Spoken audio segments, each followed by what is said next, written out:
Uso genérico para prejuízo. Acho que eu expliquei também no começo. Uso genérico para prejuízo o prejuízo está dentro do guarda-chuva.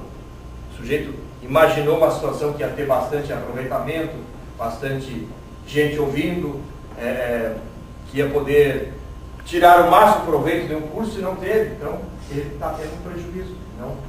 Não obteve o máximo resultado possível. É um componente, é um desdobramento do gasto. Né?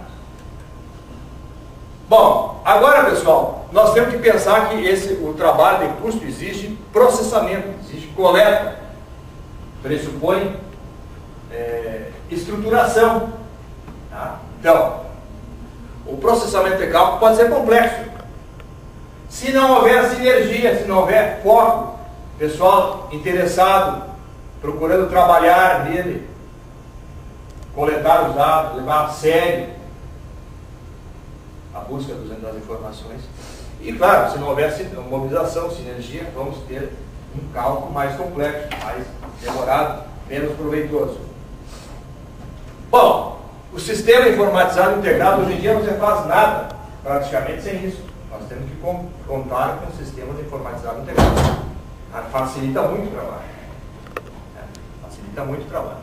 Agora, o regime de caixa e o regime de competência são determinados complicadores de cálculo. Muita gente seguia pelo regime de caixa. O que é? Recebeu ou pagou? Não, isso está ligado ao fluxo financeiro. O custo trabalha com o regime de competência, ou seja, independente do momento em que acontecerá o desembolso, nós já estamos tendo custo. Exemplo, nós estamos em junho. Tá? Já passou praticamente 6 dozeavos do ano. Então nós temos cada mês do ano um dozeavos de formação de férias, de formação de 13º, que nós temos que computar o nosso cálculo de custo. Isso é o regime de competência. Tá? Mas na área pública, por exemplo, a contabilidade pública está estruturada para trabalhar muitas vezes com o regime de caixa. Então, quando paga o 13º, aquilo é custo. Eu acho que já não está bem assim. Já tenho feito trabalho na área pública. Mas, quanto ao faturamento, quanto ao recebimento, à arrecadação, certamente é em função do ingresso do dinheiro. Quanto que nas empresas nós temos que computar, não pelo ingresso efetivo, mas pela constituição do direito ao um futuro ingresso do dinheiro. Tá? Esse é o regime de competência. Então, esse elemento pode atrapalhar um pouco a nossa compreensão, a nossa avaliação de custos. Pode dar distorções, pode causar distorções. Bom, pessoal, qual é a matéria-prima do cálculo de custos? Qual é a matéria-prima do cálculo de custos? Dados, informações. E vamos começar falando nas informações mais importantes.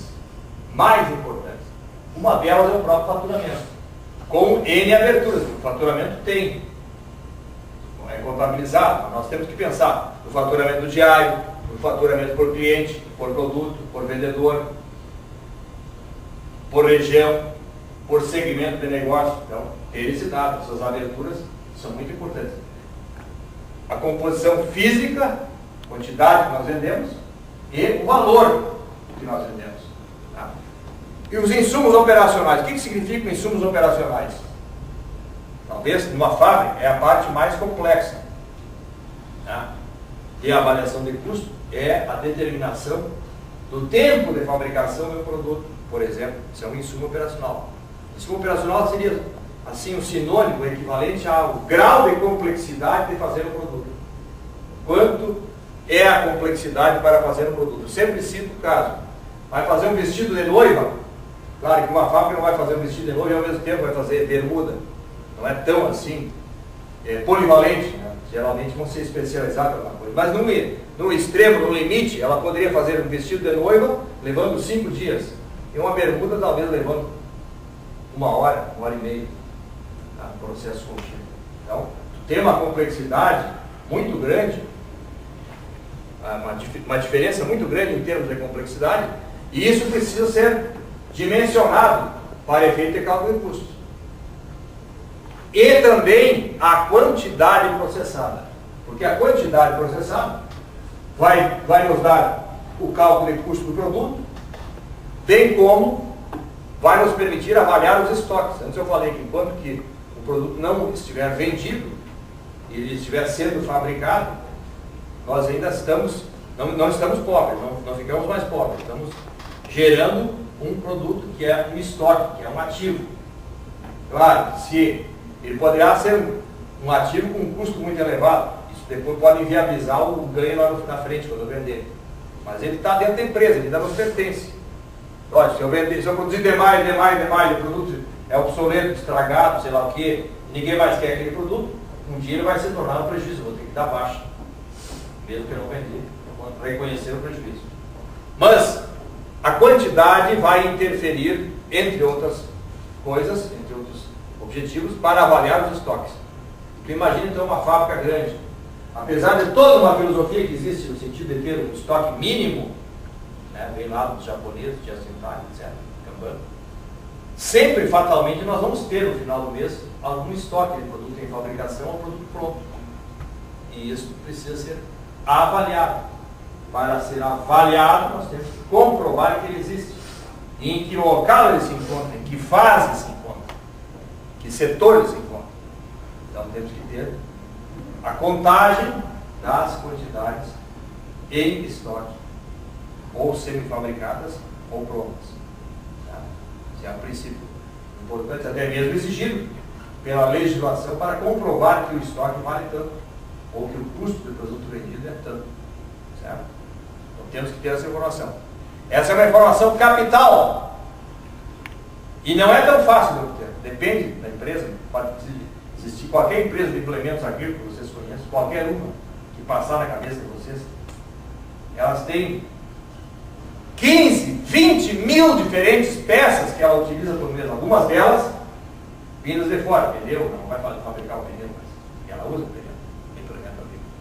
Mas muitas dessas peças, 12, 13, 15, 20 mil peças diferentes, ela faz por mês. Ela não faz 20 mil peças, ela faz 20 mil diferentes peças. Pode ser que ela faça 400 mil peças, uma de cada tipo. Tá? Então, a quantidade é algo complexo.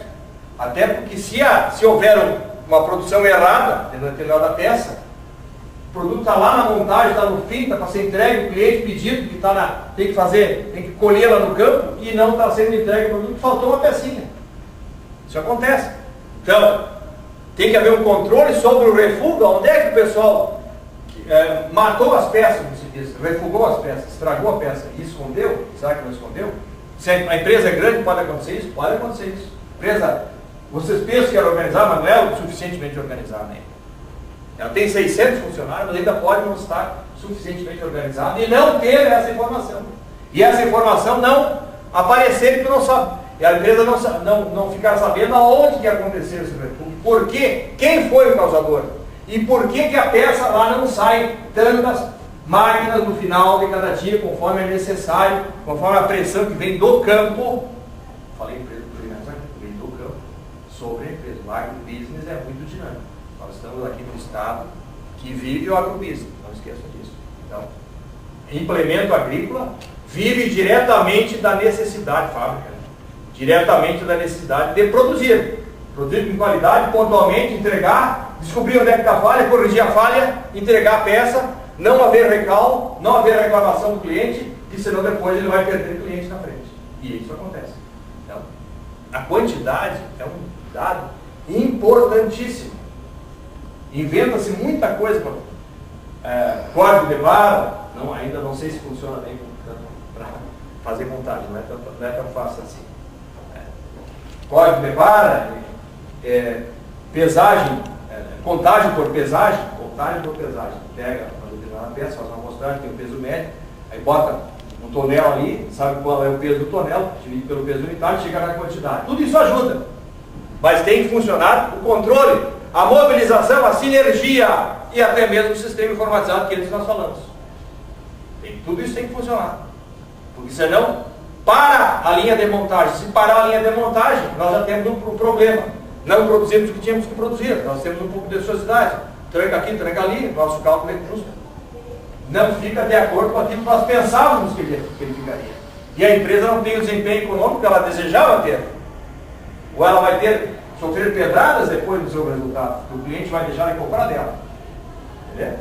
Quantidade muito importante esse dado. Eu considero um dado assim, capital, fundamental. Para algumas empresas é mais fácil, para outras é bem mais complicado para controlar a quantidade. Porque são muitos produtos que passam em muitas fases. Não sei se é isso. Nem tudo é fácil. Bom, temos outras informações aí, refúgio, já falei, pessoal, custo de pessoal. Aí nós vamos ter custos mais fáceis, pessoal, materiais auxiliares, né? Poderia ter dito ali materiais auxiliares. Ou seja, matéria-prima já está aqui no sistema, material auxiliar. O que é material auxiliar? Vassoura, etc. Então, custo. Atribuído a alguém, a algum setor, principalmente. Inicialmente no setor. Serviços de utilidade, energia elétrica, componentes de custos da área financeira, juro, por exemplo. Juro.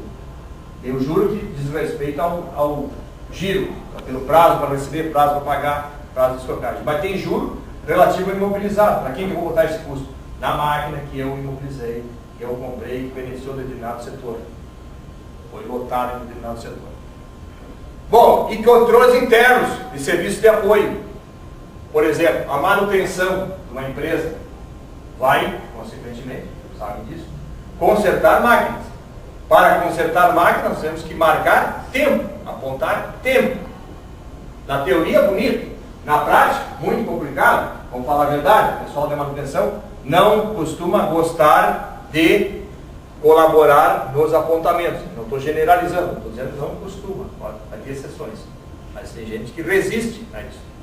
Então tem que ter uma enorme habilidade para colher esses dados. E sem isso, às vezes, a gente está deixando de avaliar o custo de um protótipo. Uma empresa de implemento agrícola, ou qualquer outra empresa, não vou ficar só no implemento agrícola, qualquer outra indústria, funcionar bem, produzir bem, ela tem que melhorar o seu produto. E para melhorar o produto tem que desenvolver protótipos, desenvolver maneiras de fazer a peça mais rápida, criar até mesmo gabaritos, são situações que facilitam a pintura, facilitam a colocação de parafuso, etc. Isso implica investimento. Esse investimento não é custo de todos, pode ser que seja custo de uma máquina, tu está focado nela, tu tem que saber o custo do investimento que tu teve no protótipo.